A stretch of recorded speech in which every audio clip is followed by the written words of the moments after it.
We're back. You can hear me? Okay, very good. Okay.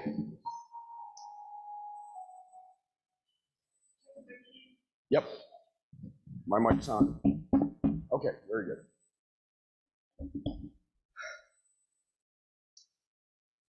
We bid you welcome. Welcome to the Unitarian Universalist Church of Niagara for our Sunday devotional service here on September the 17th. And to begin, let us share with you some opening words. We bid you welcome, who come with weary spirits seeking rest, who come with troubles that are too much for you, who come hurt and afraid.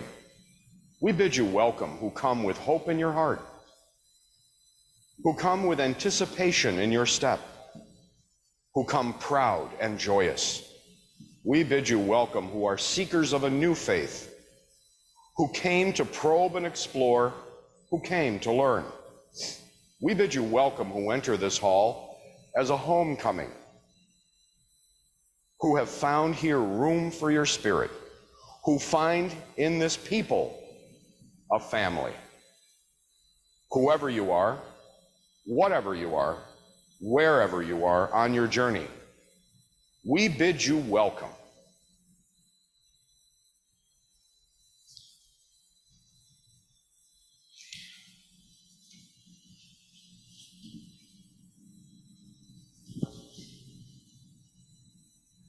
On the inside cover, you will find our chalice lighting words. If you'll please repeat after me. May the light we now kindle inspire us to use our powers to heal and not to harm, to help and not to hinder, to bless and not to curse, to serve you, Spirit of freedom.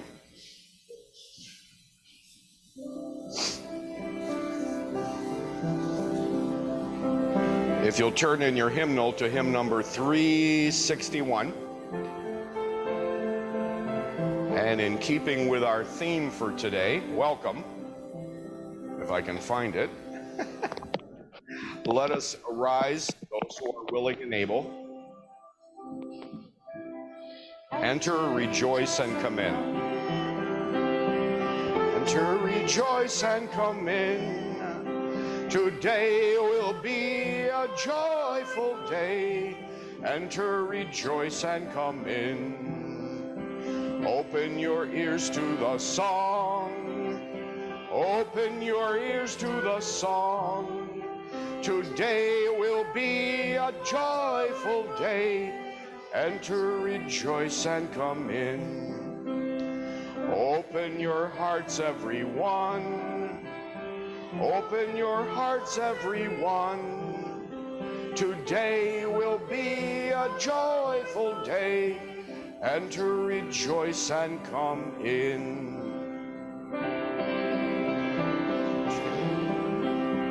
Enter, change. Today will be a joyful day. Enter, rejoice, and come in. Enter, rejoice, and come in. Enter, rejoice, and come in. Today will be a joyful day. Enter, rejoice, and come in. Thank you. Please be seated.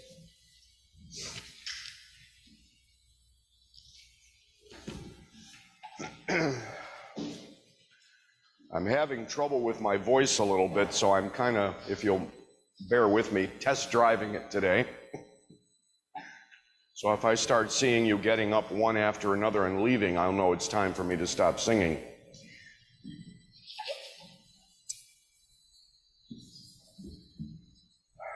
If you'll turn in the hymnal to responsive reading 637. 637. I will begin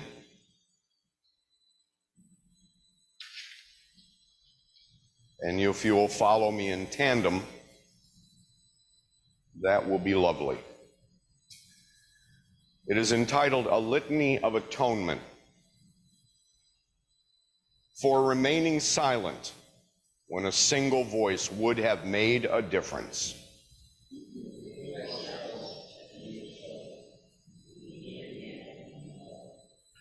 For each time that our fears have made us rigid and inaccessible.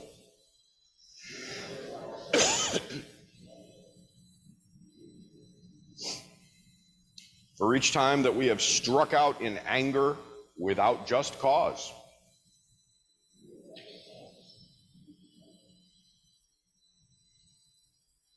For each time that our greed has blinded us to the needs of others.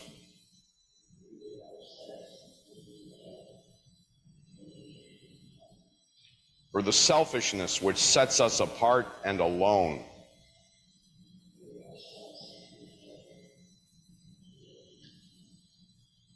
For falling short of the admonitions of the Spirit.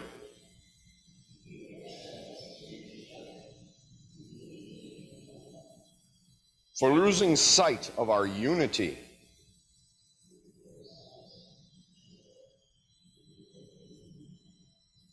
For those and for so many acts, both evident and subtle, which have fueled the illusion of separateness.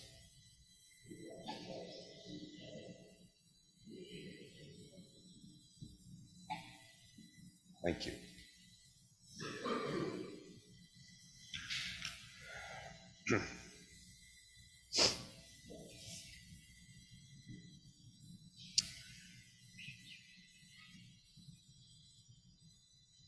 We now come to that portion of our service where we honor our joys and our sorrows.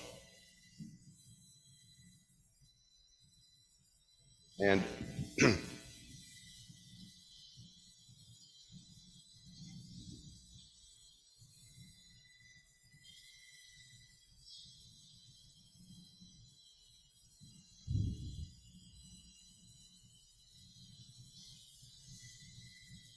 it is with great joy that I light a candle of joy. It is wonderful to be back with you, amongst you. I've missed you, and it's wonderful to reconnect our sense of unity, our sense of spiritual community. I also have a bit of a, I wouldn't call it a sorrow, but a bit of a concern. I have gone through a pretty busy summer, and I've done everything that I've wanted to do. I've done everything that I've committed myself to do. But frankly, because of, as some of you may know, I've had some issues to deal with in terms of depression. And between my doctor and all sorts of other folks, I've remained very functional, but I'm still, as they say down south, feeling a little bit puny. So in that sense, not of sorrow, but of concern for myself, I ask for your good thoughts and your positive affirmations. And as I say, I thank you for your support. Is there anyone else who would like to step up and offer a joy or a concern?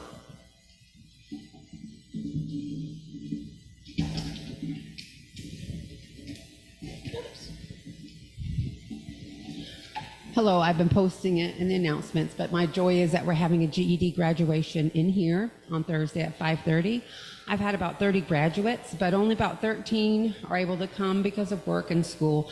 But we're going to be we've had 90 people RSVP with their guests, so I'm excited. It'll be here if anyone wants to come and help. It'll be this Thursday at 5:30. Oh, wow. That's fantastic. Oh, come on now. There's got to be somebody else out there that has a joy or a concern. You're either overwhelmed with joy or overwhelmed with concern. You got to pick. All right.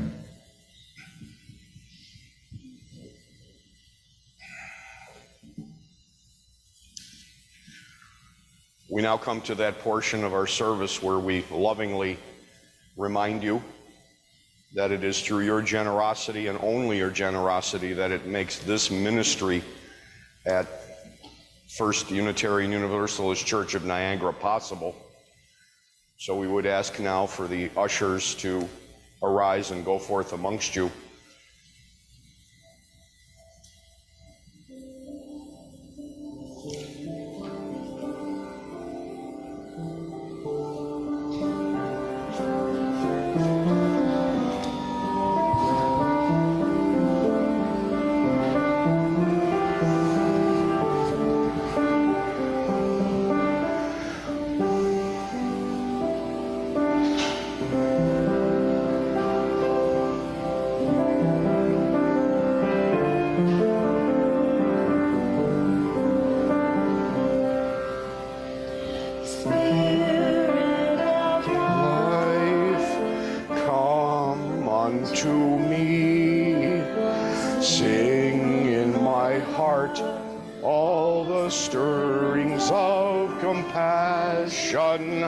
Blow in the wind, rise in the sea, move in the hand, giving life the shape of justice.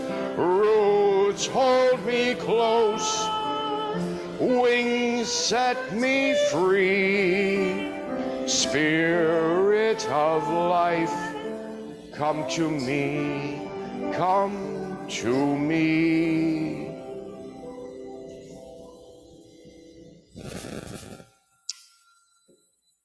Thank you.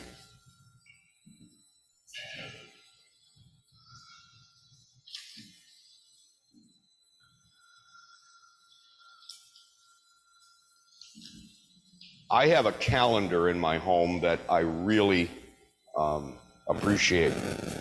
And the reason I appreciate it is because of I call it my Unitarian Universalist spirit of fluidity. I am spiritually fluid. And because of that, I really enjoy studying and striving to make myself personally and encourage others to study other belief systems, other traditions, other cultures, in order to gain insight in our commonality, in the things that do not separate us, but that should draw us together. And I came upon the calendar, and of course, to those of you who are Judaic, who have followed the Jewish traditions, September 16th was Rosh Hashanah, New Year's. I don't know if that includes bottles of champagne or sparklers and all the other things that New Year's on January the 1st has. I tend to think not. But regardless of that, it is within the Judaic calendar a celebration of new beginnings. And I think it's very important that we pause and appreciate that, because all too often we find ourselves dug in to the past. We find ourselves unwilling to forgive, first of all, ourselves, and secondly, others. And when we do that, we create a cycle, or I call it a cycle of tension, where things really do not appear to get better because they aren't better, because we continue to affirm or make firm in our minds regret, shame, guilt, blame. So a new beginning is extremely, I think, important, and that manifests itself in all cultures. Pardon me. But as part of our living tradition, we do deeply appreciate our heritage, which springs forth, as it says very plainly, Jewish and Christian traditions and teachings which call us to respond to God's love by loving our neighbors as ourselves. And if you happen to be atheist or agnostic and you're not particularly attuned or interested in the concept of, quote, God, well, let us just call that life. Let us just call that the spark of life that exists in anything and everything that we can comprehend. Now, on September 25th, we have, and I think this is a good segue for it, Yom Kippur. And that, of course, is called the Day of Atonement. Now, the Day of Atonement is significant because, again, we talk about those things that we spoke of in the responsive reading.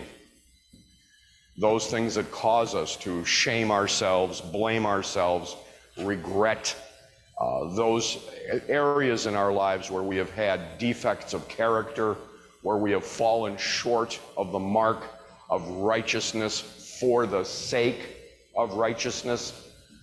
And it's an opportunity for us to spend some time putting down the cell phone, getting away from the computer and the television and the Roku and the Netflix and all of that, and maybe spend a pleasant or maybe a not so pleasant hour to reflect on these things that I've just spoken of.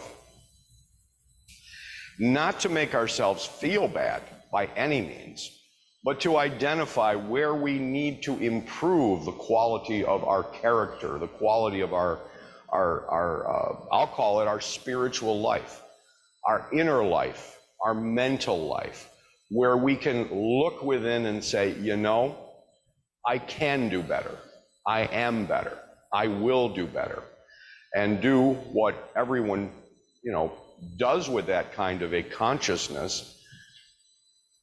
Arise and go forth and put forth the effort. Will you be successful? No, not hardly, not often. But that's the reason that our Judaic brothers and sisters follow Yom Kippur once a year, each and every year, and will continue to do so as long as time exists.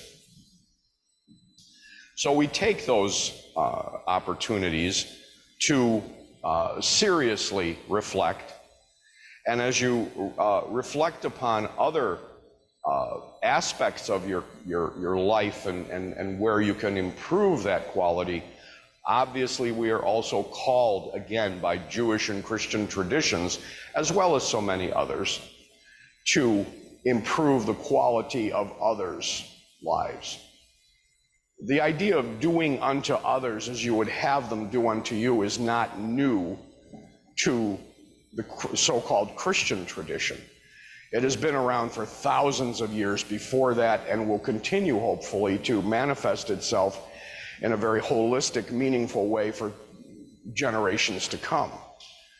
But the key, as I've said many times, and will continue to remind myself as you witness my reflections and my meditations, and hopefully it will encourage you as well, the key is keep going, keep trying, keep making it just a little better.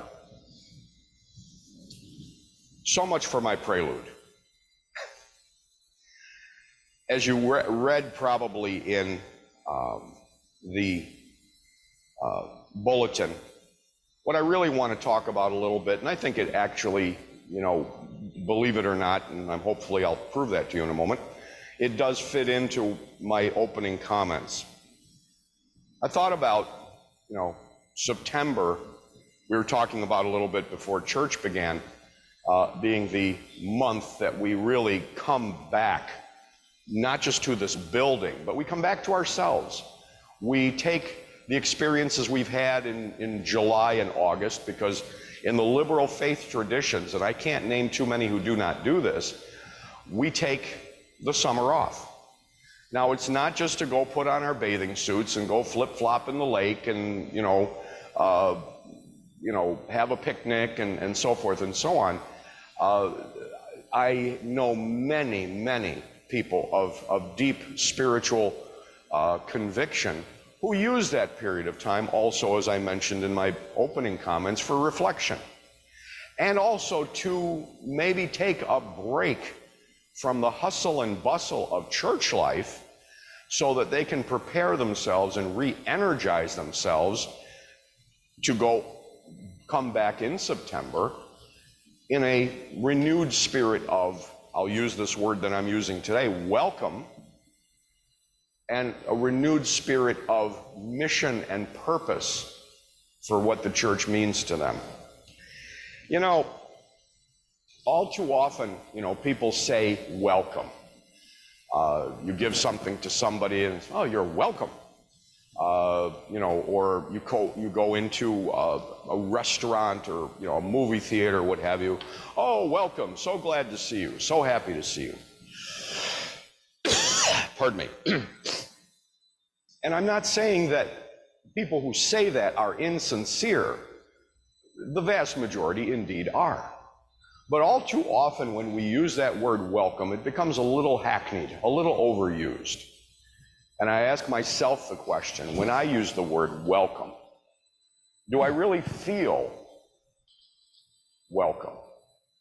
Do I feel that warmth in my heart, that upliftment in my consciousness that says, I am really glad to see that person.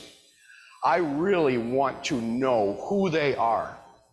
I really want to know what their joys are, what their sorrows are. And if possible, if there's something in this environment, let's say, that we can do to augment and uplift them, then my gosh, what an honor and a privilege that would be. Now you have to realize, I came from a faith tradition where we were always churched. What does that mean? Every Sunday, I was dragged kicking and screaming to church. I have films. No. We like to call that evidence. Anyway. And at first, yes, it was, because again, what happens when you're kicking and screaming? You're being, I'll use the term, but I don't mean to put a horrible pall of negativity on it. You're being self-centered. You're thinking about how you feel. I don't want to be here. I don't know these people. They don't really know me. But what started to happen as I started to involve myself in the dynamics of these things called churches, I began to feel like I was wanted, like I was accepted. Now here's the problem though. As I got older, I was wanted and accepted to the degree that I agreed with that group's belief system, their theology, their philosophy, their values. And if I began to speak up and say, excuse me, can I bring up something that's really bothering me? They usually quoted that great saint, sage, and philosopher Bugs Bunny and would say, nah, shut up. And I did, but not for long. So I began to go to places where, as I turned into a teenager and into a young adult and so forth, where they at least tried to get me to believe that they weren't like that. They weren't like that. They were genuinely interested in me. Now, I hate to say this, but I'm going to say it, and it sounds biased, and it's biased because it is biased, because it's based on my experience. If it's not your experience, bless your heart, that's okay. But tolerate my experience. The only place I've ever come to where my theology, my philosophy, all of that meant absolutely next to nothing, and where I really felt that I was valued just the way I was, as the old Southern expression used to go, warts and all, okay, was here. Now, I'm not talking about just specifically this church, but the Unitarian Universalist belief system. Because we went from being very theistic, being very dogmatic, very creedalistic, and as we evolved and grew and then became not just Unitarians and Universalists, but became Unitarian Universalists together, we started to drop away those things that were, in our opinion, in our life experience less than important. And those things were, well, for example, I don't know if you use this phrase, I've heard it said before. In essentials, unity. In non-essentials, tolerance. And tolerance didn't mean, oh, I got to put up with him because he believes that Daffy Duck died for his sins. Oh, God, no, I don't want to put up with that. No, tolerance really means your guess is as good as mine. Your beliefs are as good as mine. What's important, and this has been reflected by the likes of, Dr. Martin Luther King when he says, you don't judge a person by the color of their skin, you not judge, but discern a person by the content of their character. What is the character? What are the values? And the values that I've come across here were a genuine sense of welcome. That nobody wanted to change me, rearrange me, fix me. I had a place where people would listen to my experience and say, yeah, wow, that's interesting. I have no clue what you've been through, but you have a cup of coffee. It's fresh. Okay. And now that may sound, trite or glib, but it really isn't, because that became for me, when I started coming to these churches, almost a sacramental moment, where, yeah, I can have my coffee, I can have my cookie, I can deal with anybody and everybody, and at the end of the day, I felt good about being here, because let's face a very, very, very important fact. None of you, not one, has ever gone into a church to justify your belief system. None of you. People come to churches or to societies or meeting houses, whatever, because they want to feel included. They want to love and be loved. They want a sense of connection. They want a sense of unity, cooperation, as I said it a moment ago, acceptance. And here we are. We're doing it. We're doing it. Now, as you've noticed, I'm not preaching to 5,000 people today. And there's a reason for that. If this challenge to our mind, to our conscience, to our spirituality were easy, everybody'd be doing it. It's easier to go somewhere. And whether that's a church or the Elks Club or whatever, where you can feel almost palpably what was mentioned a while back, the idea of separation. Us versus them. And what's even more horrible is if you have a spirituality, if you have a sense of something so-called greater than yourself, and you somehow feel less than, unacceptable, unappreciated, in other words, that you have to do something in order to be loved or accepted by, call it a higher power, it's never going to happen. Because they keep coming up with new and exciting ways to make you feel less than. Now, there's a lot of speculation that that's because people people who are, quote, religionists, discovered very quickly from the politicians who are really religionists in sheep's clothing, that the more you can scare people, the more you can make them fearful, the better they are to control, to manipulate, and to do your bidding. That never happens, does it? No, I don't think so.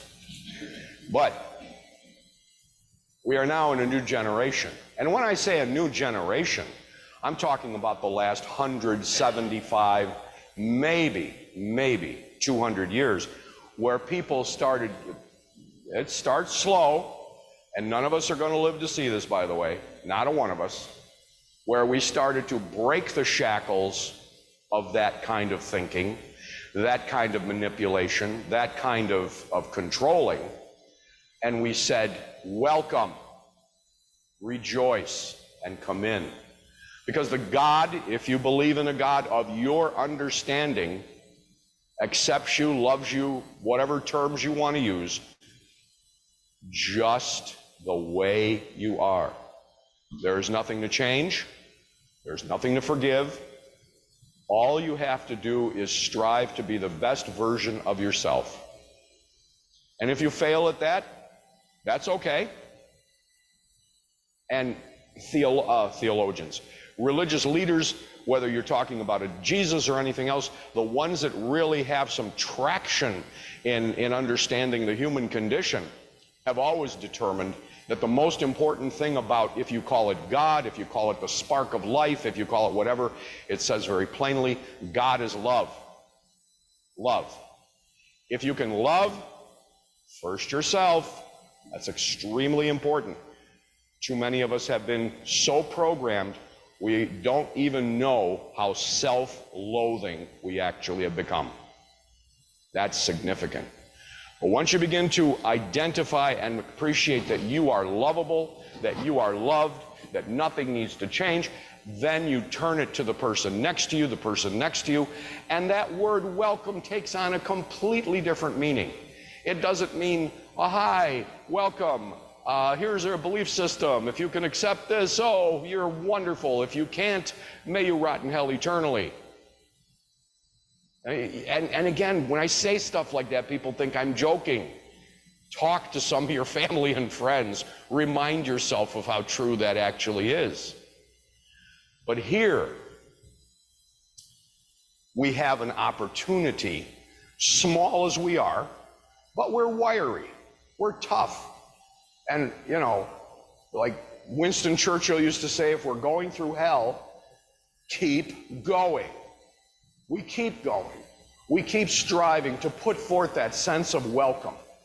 We keep doing whatever behaviors are necessary, whether it be something like Erica was mentioning, there's this Thursday you're having a graduation.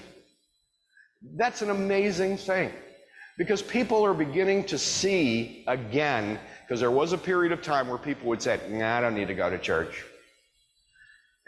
Just a bunch of hypocrites. They tell us what to believe, what to do, what to think, and then they go do their other thing, and then they ask for money. Is there something wrong with that? No.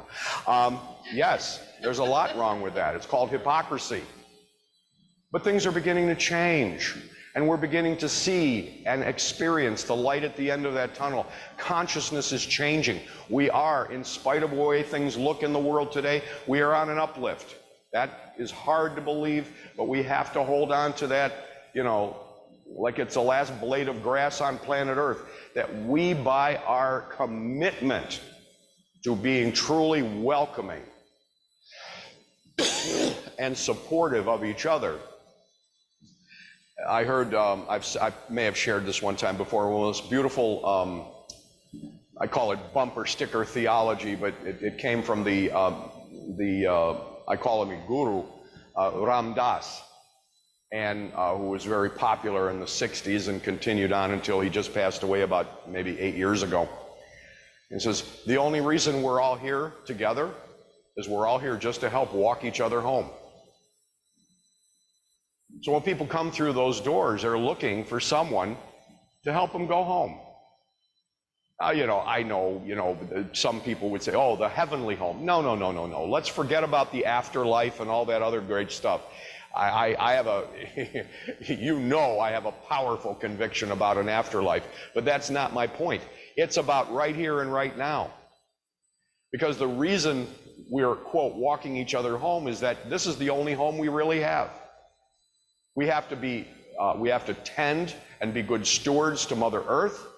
We have to strive to treat each other with compassion, with empathy, with sympathy, and above all else, social justice. We cannot continue this madness that we've engaged in, and all of that begins where? In your heart, in your head. But these are way stations along the way, these buildings called churches. And if you find a church like that, and I believe this church is like that, or otherwise, to be truthful, I don't think I'd be here, okay? But you find these places, and I used to love Abigail Van Patten, I think, or Abigail Van Buren, Dear Abby. Now, of course, please remember the context that she's using, but she says, churches are not sanctuaries for the saved, they're hospitals for sinners. Well, you're not sinners. You're human beings. You're spiritual beings who are having a human experience. So, however way you look at it, but the point is, you come here to be leaned on, and so that you can lean on others as well.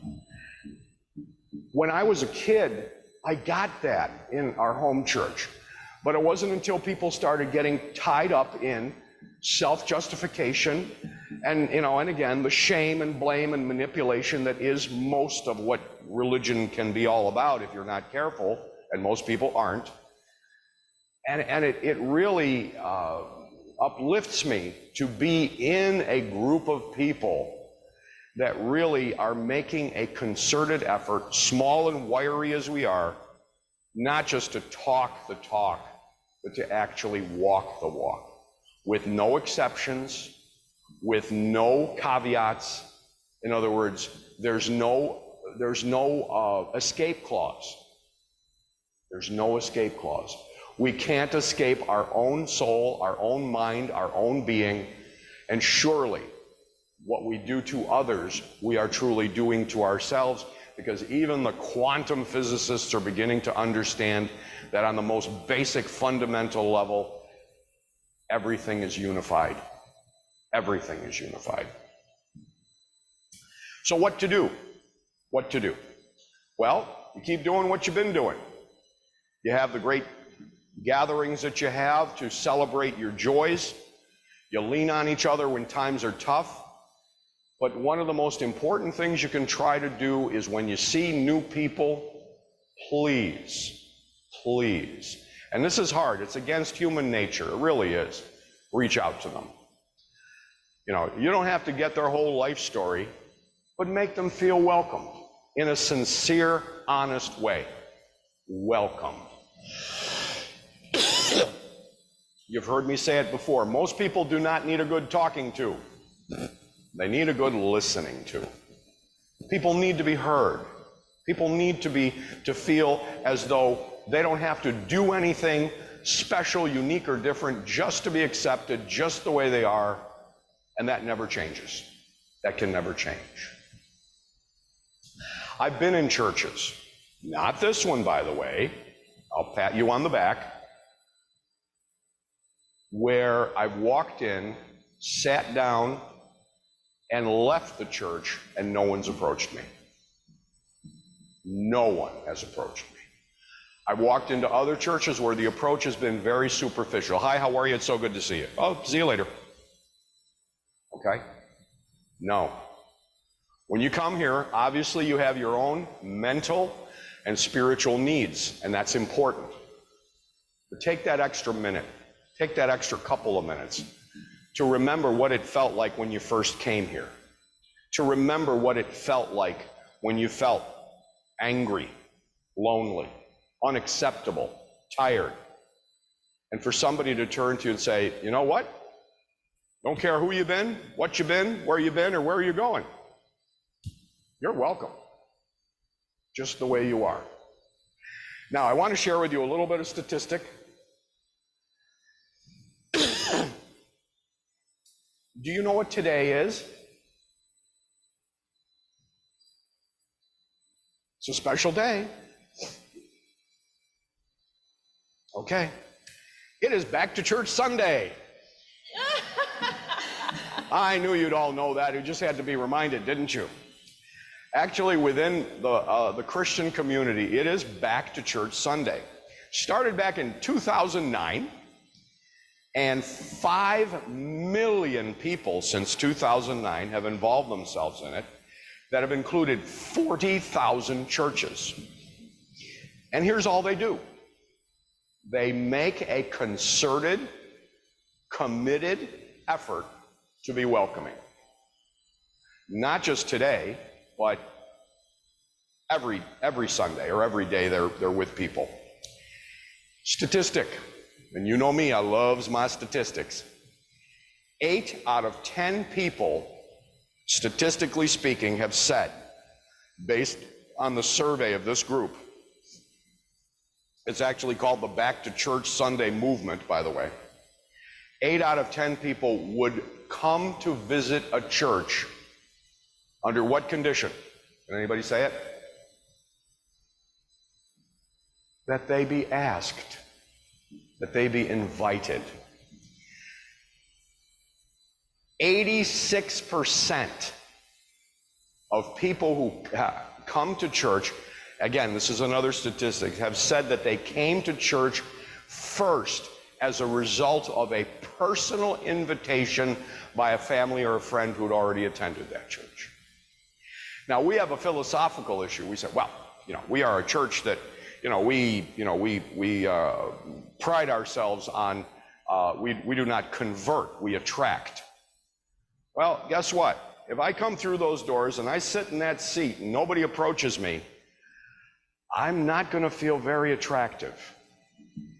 And you're not going to look very attractive to me because you're going to give me the impression that you are a group of over-intellectualized agnostics who have yet to get out of the habit of going to church on Sunday. Okay?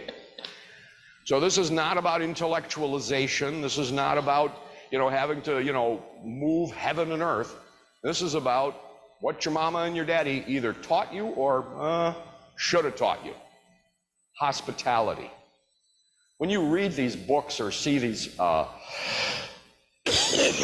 me, documentaries about people who travel all over the world, we get caught up in a bit of a quagmire that I think we really have to take a longer, harder look at.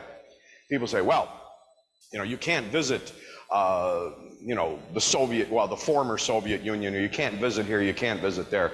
And yet when people do, they find that all the stuff we've been taught about how their governments work, which are inevitably, much like ours, dysfunctional, but when they meet the people, and they share food, and they share a beverage, and they just talk amongst themselves. How are you kids doing? Oh, my kids are fine. How are yours? All of that. All this junk melts away, and we begin to move in something that I like to call a forward progression, where in that welcome, in that hospitality, we fulfill the highest and most important mandates of the human condition. The recognition of love, the recognition that love brings unity, and in that unity we can achieve, if we are committed to it, a real and lasting peace. Have a nice day.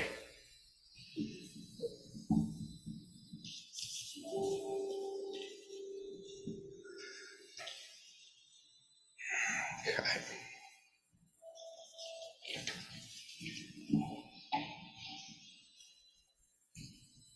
Will there be refreshments after the service? Coffee? Okay, yes. Or as I like to call it, the sacrament.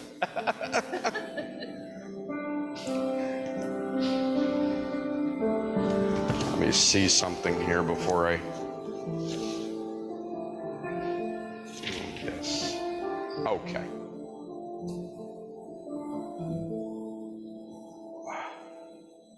The next hymn we're going to do is not in your hymnal, but in your bulletin.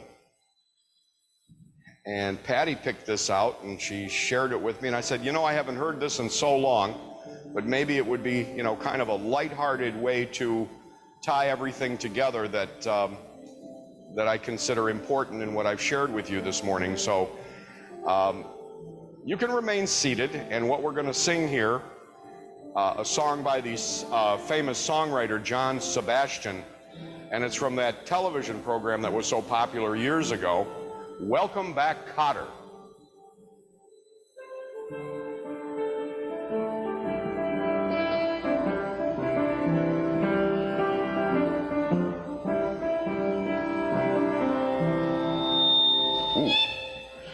Welcome back.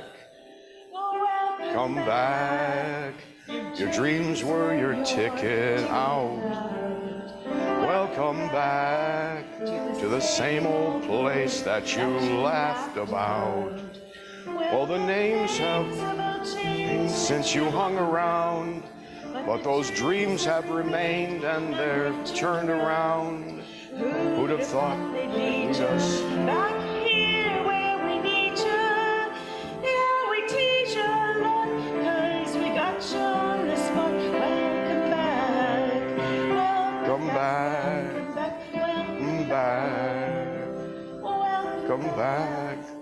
We Welcome always back. could spot a friend. Welcome back. And I smiled and Pardon me. how you must have been. And I know what a scene you were learning in. Was there something that made you come back again? And what could ever lead you back here where we need you? Yeah, we tease you a lot, 'cause we got you on the spot. Welcome back, welcome back, welcome back, welcome back.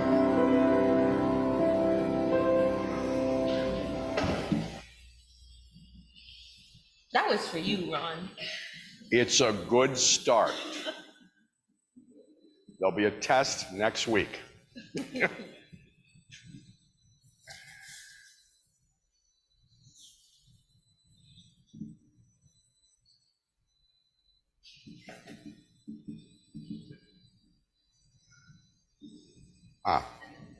Yes. At least I didn't forget the offering. Anyway, throw you out of minister school if you do that. I just want to remind everybody we have Topps cards for sale. The church makes 5% profit on it. We also do have coffee hour downstairs. Pam was going to host coffee. Well, she was substituting for Bill and Patty, but their son was in town. And so Pam was going to do coffee hour, but she is sick. But she had breakfast pizza delivered downstairs. So we got food downstairs. Next week, there is, it's going to be potluck. Susan's going to be speaking, and we'll have potluck so everybody can bring in something to share next week. And also, I don't know if people looked ahead on the schedule, but Craig Mulkiber from the UN is going to be speaking again in October. Thank you.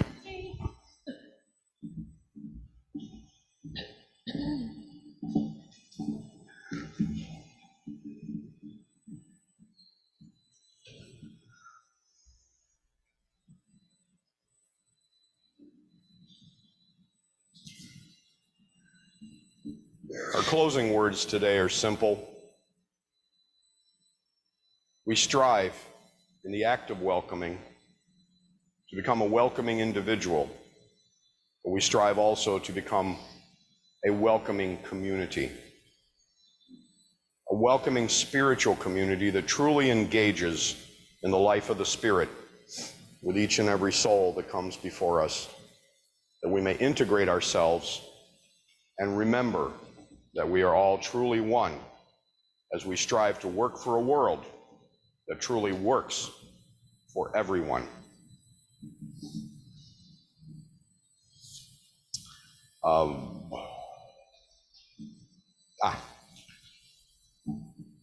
In the inside cover, we have the chalice thing, extinguishing words. Let us affirm them together.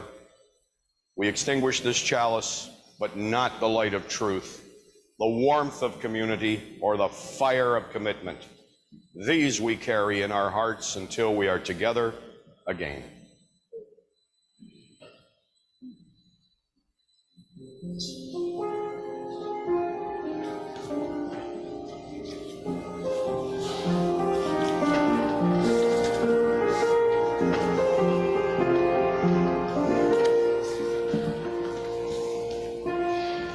Children waiting for the day they feel good.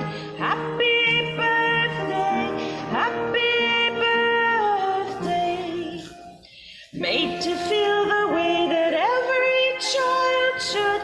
Sit and listen, sit and listen. Went to school and I was very nervous. No one knew me, no one knew me. Hello teacher, tell me what's my lesson. Look right through me, look right through me.